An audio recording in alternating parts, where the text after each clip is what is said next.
Greetings, YouTubians, and welcome back to Wayne Sharp World, where it is that time of the week again for another episode of Wayne Sharp Week, highlighting the knives that are going to be in my pocket for the next 5 days.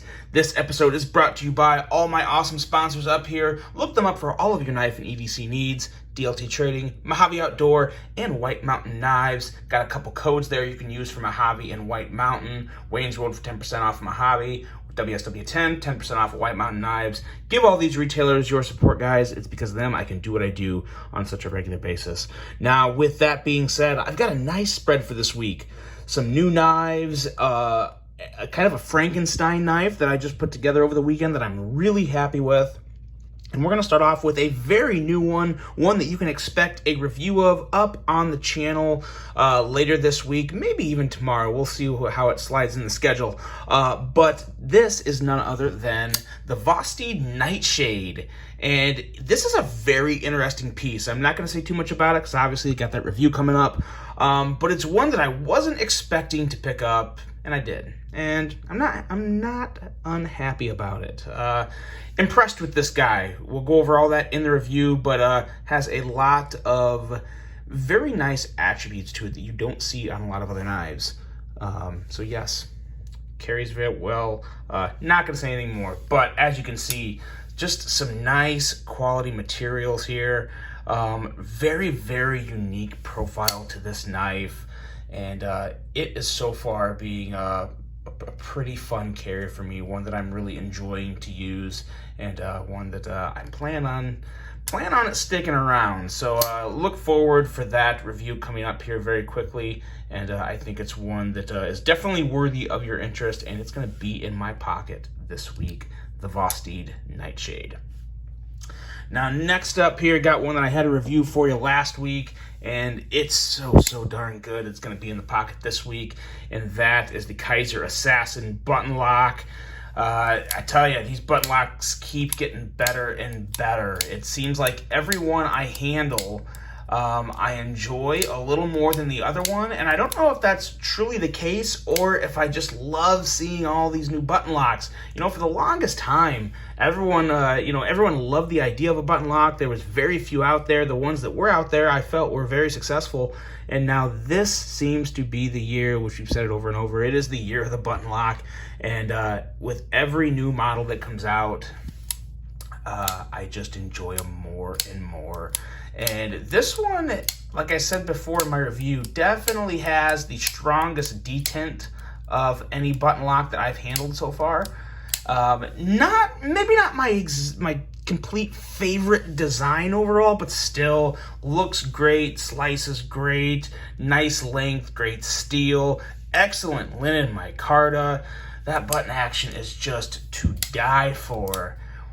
Whips out there with force, and it's so easy and fun to fidget with all day. Kizer Assassin is definitely one you should be keeping your eyes on. I will have all these knives you see in this video linked below if possible. One or two may not be able to, but anything that can be linked, I will have linked below. And this here is the Kizer Assassin. Next up, this is an Amazon knife. I haven't seen it anywhere else other than Amazon. This is the Trevisa Lynx, and I gotta say, it's been a while since I've seen a budget knife with 14C 28N steel coming in at $45. I mean, even the Civivis with 14C, those are, those are about 50, 55. So to have a guy come in at $45 like this, this is nice. This is very nice. I already gave the review on it. Big fan of it, and this thing has just gotten a little smoother since I've had it. This flipper, great push button action. You can, of course, light switch it as well, and it absolutely falls shut.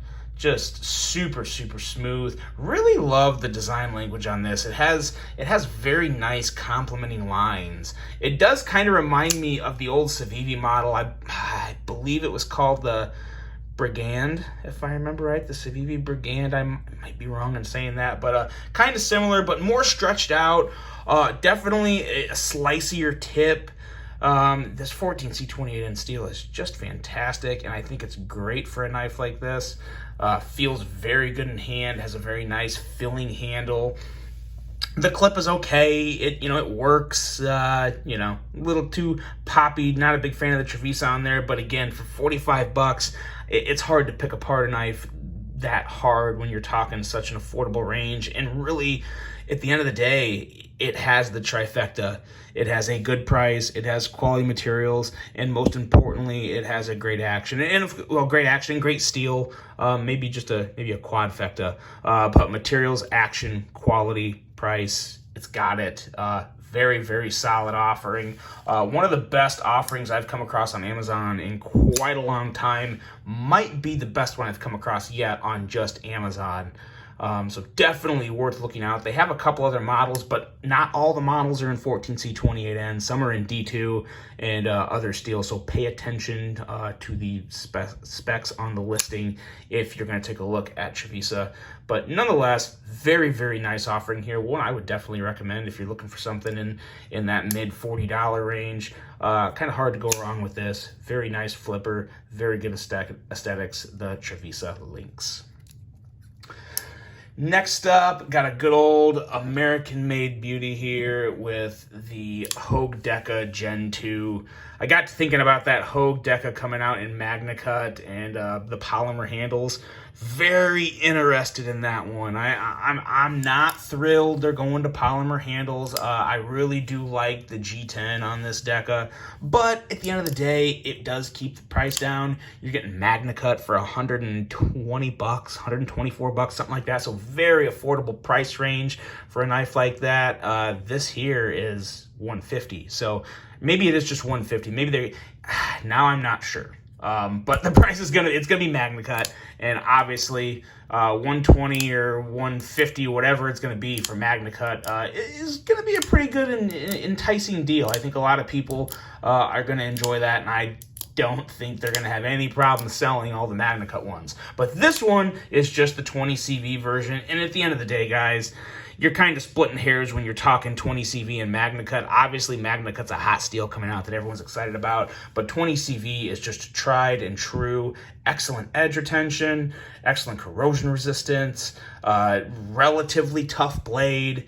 It's just a great EDC steel and very, very hard to go wrong with. Still one of the best options out there, and one that isn't going away anytime soon. And I sure hope it doesn't, because I love 20 CV and M390.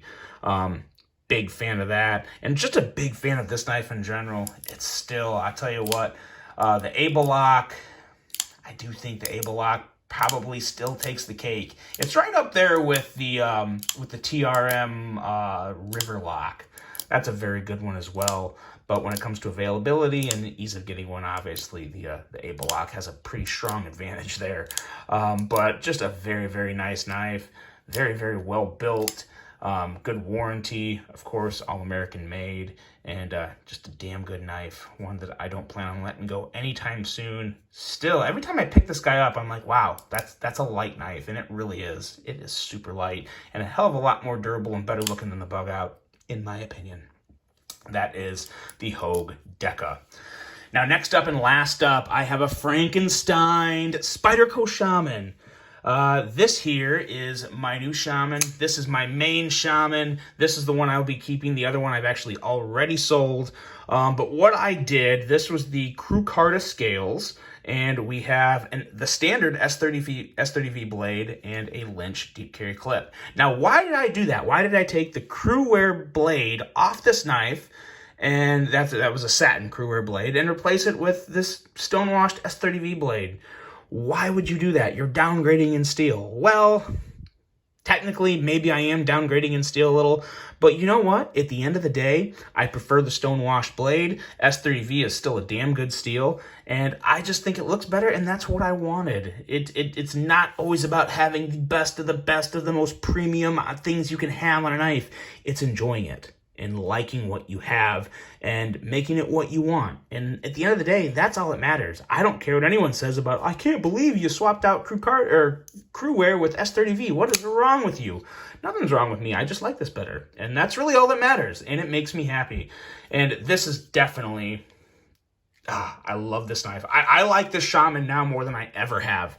Really, really love these contoured micarta scales.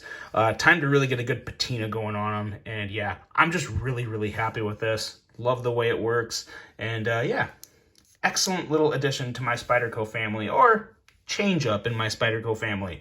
But there we go, guys. That is what's going to be in the pocket this week. And by the way, as I was assembling my new Shaman, I got to thinking about sprint runs, because the Krukarta Shaman was a bit of a sprint run, and I really kind of gained some thoughts on all that, and I wanted to share them with you. So there's going to be a video coming up, my thoughts on sprint runs, what I think about them.